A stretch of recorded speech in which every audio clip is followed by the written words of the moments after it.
ঘাটালের তৃণমূল সাংসদ দেব বিজেপিতে যোগ দিলে তাকে স্বাগত জানাবেন জানিয়ে দিলেন বিজেপি বিধায়ক হিরণ চট্টোপাধ্যায়। সোমবার 5ই ফেব্রুয়ারি বিধানসভায় এমনই মন্তব্য করেন তিনি। যদিও তিনি জানান বিজেপিতে কেন দলে যোগ করলেই তিনি স্বাগত জানাবেন দেবকে। তবে যেখানেই যান না কেন রাজনীতিতে থাকলে তাকে কাজ করতে হবে মানুষের জন্য। কাজ না করলে কিন্তু দেবের বিরুদ্ধে ফের সরব হবেন তিনি। এরপরই প্রশ্ন করা হয়, বিজেপিতে যোগ দিয়েও যদি তিনি কাজ না করেন তাহলেও কি তার সম্পর্কে সরব হবেন? এই প্রশ্নেও হিরণ জানান তিনি অবশ্য সরব হবেন। অবশ্য এরপরই তিনি কিছুটা সাবধানী জবাব দেন। বিজেপি রেজিমেন্টেড পার্টি, দলের শীর্ষ নেতৃত্ব যা সিদ্ধান্ত নেবে তিনি তা মাথা পেতে নেবেন, কারণ তিনি দলের একজন অত্যন্ত সাধারণ একজন কর্মকর্তা। দেবের 3টি সরকারি কমিটি থেকে ইস্তফার সিদ্ধান্তকে স্বাগত জানিয়েছেন হিরণ।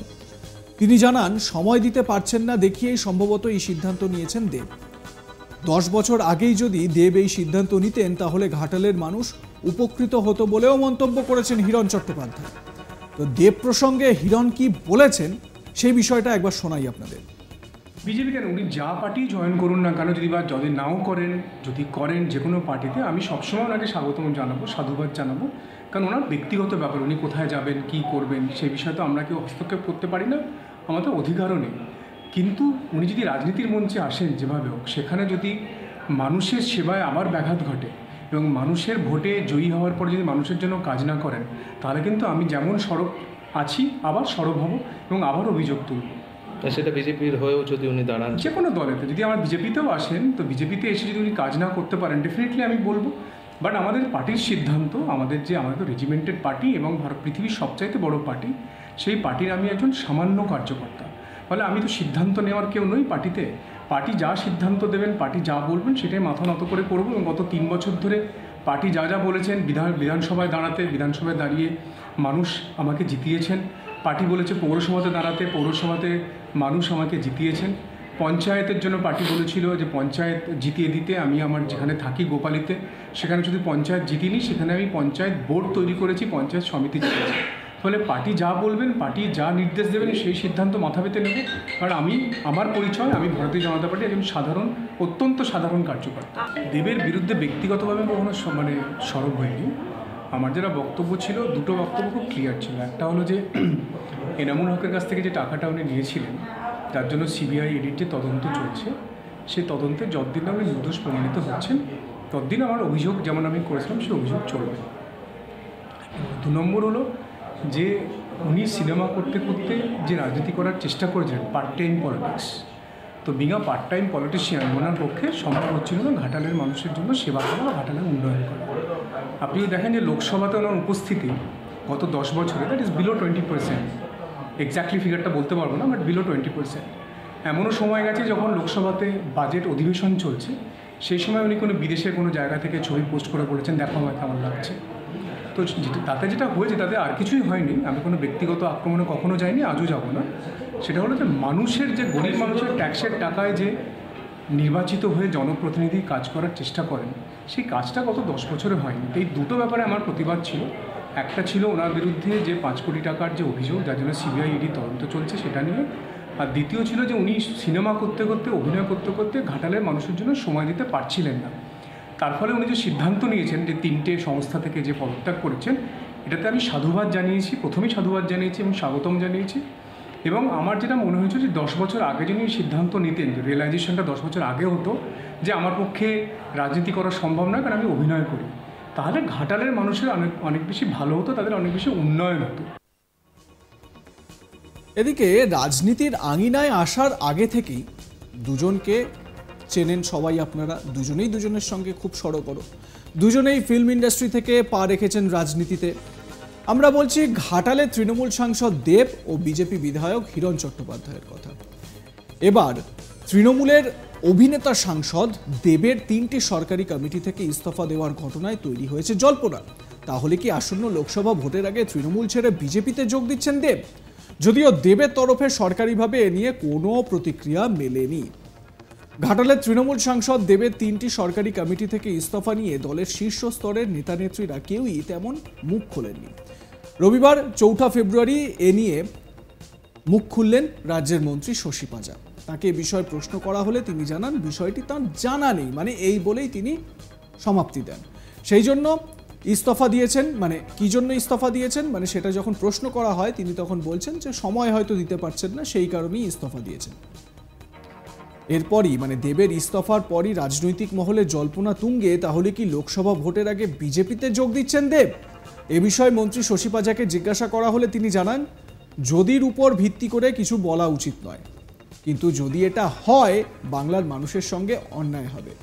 রবিবার বারুইপুর পশ্চিমের বিধায়ক তথা বিধানসভার স্পিকার বিমান বন্দ্যোপাধ্যায়ের উদ্যোগে নিউ ইন্ডিয়ান মাঠে একটি কর্মসূচিতে যোগ দিয়েছিলেন শশী পাঁজা ও রাজ্যের আরেক মন্ত্রী অরূপ বিশ্বাস। দেবের বিষয়ে কোনো উত্তর দিতে চাননি অরূপবাবু। বিমানবাবুও জানান তাঁর এই বিষয়ে কিছু জানা নেই। তবে মন্ত্রী শশী পাঁজা নিজের মতামত রেখেছেন। কি বলছেন তিনি শোনাবো। সেগুলো থেকে ইস্তফা দিচ্ছে, কি অন্য কোনো রসায়ন আছে? না, এই বিষয়ে সত্যি আমার জানা নেই। অত্যন্ত হয়তো তিনি হয়তো মনে করছেন যে তিনি সময় দিতে পারছেন না, আমার জানা নেই।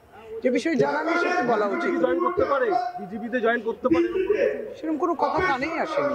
যদি জয়েন করে সেক্ষেত্রে আপনাদের কি ভূমিকা? যদির উপরে কি আর উত্তর দেওয়া যায় বলুন? এটা মানুষের প্রতি একটা অন্যায়। না, এই বিষয়ে সত্যি আমার জানা নেই। অত্যন্ত হয়তো তিনি হয়তো মনে করছেন যে তিনি সময় দিতে পারছেন না, আমার জানা নেই। যে বিষয়ে জানা নেই সেটা বলা উচিত। জয়েন করতে পারে, বিজেপিতে জয়েন করতে পারে, সেরকম কোনো কথা কানেই আসেনি। যদি জয়েন করে সেক্ষেত্রে আপনাদের কি ভূমিকা? যদির উপরে কি আর উত্তর দেওয়া যায় বলুন? এটা মানুষের প্রতি একটা অন্যায়। 2014 সালের লোকসভা ভোটে ঘাটালে বাংলা সিনেমার সুপারস্টার দেবকে প্রার্থী করে চমকে দিয়েছিলেন মমতা। প্রথমবার ভোটে দাঁড়িয়ে বামফ্রন্টের সিপিআই প্রার্থী সন্তোষ রানাকে পরাজিত করে সাংসদ হন তিনি। 2019 সালে প্রাক্তন আইপিএস তথা বিজেপি প্রার্থী ভারতী ঘোষকে হারিয়ে দ্বিতীয়বার জয়ী হন দেব। কিন্তু ঘাটাল থেকে মাঝে মধ্যেই দেবের সঙ্গে জেলা নেতৃত্বের বিবাদের খবর প্রকাশ্যে আসছিল। তাই এবার লোকসভা ভোটের অনেক আগেই ফের নির্বাচনে না দাঁড়ানোর ইচ্ছা প্রকাশও করেছিলেন দেব।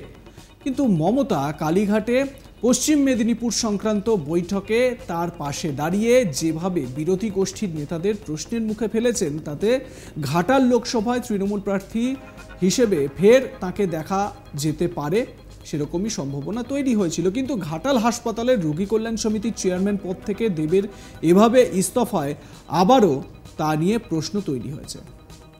শনিবার 3রা ফেব্রুয়ারি একটি দুটি নয়, একই সঙ্গে তিনটি সরকারি কমিটি থেকে ইস্তফা দেন ঘাটালের সাংসদ দীপক অধিকারী ওরফে দেব। এরপরই রাজনৈতিক মহলে তৈরি হয়েছে জল্পনা। এ বিষয়ে মুখ খুলেছেন বিজেপির রাজ্য সভাপতি সুকান্ত মজুমদার। দেবের ভূয়সী প্রশংসা করার সঙ্গে সঙ্গে অসৎ সঙ্গ থেকে দেবকে দূরে থাকার পরামর্শ দিয়েছেন তিনি। 4 ফেব্রুয়ারি মালদায় সুকান্তবাবু বলেন, গরু ও কয়লা পাচারের টাকা দেবের ফিল্মে লগ্নি হয়েছিল বলে তাকে কেন্দ্রীয় তদন্তকারী সংস্থার তরফে ডেকে পাঠানো হয়েছিল। তখন যা বলেছিলাম সেটাই আবার বলছি, সৎসঙ্গে স্বর্গবাস, অসৎ সঙ্গে নরকবাস। দেব ভালো ছেলে, এমনটাই বলছেন সুকান্ত মজুমদার। দেখুন, আপনারা কয়েক মাস আগে নিশ্চয়ই মনে আছে এই দেবের ফিল্মে, সিনেমাতে গরু পাচার এবং কয়লা পাচারের টাকা লগ্নি হয়েছে বলে দেবকে ডেকে পাঠানো হয়েছিল কেন্দ্রীয় তদন্তকারী সংস্থার পক্ষ থেকে। তখন যে কথাটি আমি বলেছিলাম সেই কথাটি আবার রিপিট করছি, সৎসঙ্গে স্বর্গবাস, অসৎ সঙ্গে নরকবাস। দেব ভালো ছিল, কথাবার্তাও ভালো, লোকসভাতে আমার সাথে দেখা হলে কথাবার্তা হয়, এবং বাংলার এই মুহূর্তে যারা ফিল্ম ইন্ডাস্ট্রিতে অন্যতম সেরা হিরো বা যাই বলুন না কেন সুপারস্টার, তাদের মধ্যে একটাই। আমি তাকে শুধু এটুকুই বলবো যে অসৎ সঙ্গ ত্যাগ করা উচিত, তাহলে নরকবাসের চান্স অন্ততপক্ষে থাকবে না। স্বর্গ পাবে কিনা জানি না, কিন্তু অন্ততপক্ষে নরকবাসের গ্যারান্টিটা থাকবে না।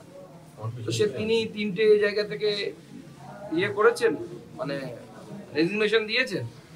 দেবের সাথে যতদূর আমি কথা বলে বুঝেছি তার আগামী দিনে ভোটে দাঁড়ানোর ইচ্ছে নেই, কোনো ইচ্ছে ছিল না। আপনারা দেখেছেন ববি হাকিমের একটি ভিডিও লিক হয়েছিল, যেখানে ববি হাকিম বলছেন যে দেবকে জোর করে দাঁড় করিয়েছিলেন মুখ্যমন্ত্রী। এবারও প্রেশার দিচ্ছে মুখ্যমন্ত্রী তাকে দাঁড় করানোর জন্য, কিন্তু তার ইচ্ছে নেই যে ভোটে দাঁড়াবে। দেব এটা কেন করেছেন, কি জন্য করেছেন? আপনাদের মনেও নিশ্চয়ই অনেক প্রশ্ন উঠছে। তো সেটা কি জন্য আপনাদের মনে হয় জানাতে ভুলবেন না কমেন্ট সেকশনে। দেখতে থাকুন আজ তাক বাংলার ইউটিউব চ্যানেল, সাবস্ক্রাইব করে নিন চ্যানেলটি, বেল বাটন প্রেস করুন নোটিফিকেশন পেতে। আজ তাক বাংলার হোয়াটসঅ্যাপ চ্যানেল ফলো করুন একই জায়গায় বিভিন্ন কন্টেন্টের আপডেট পেতে।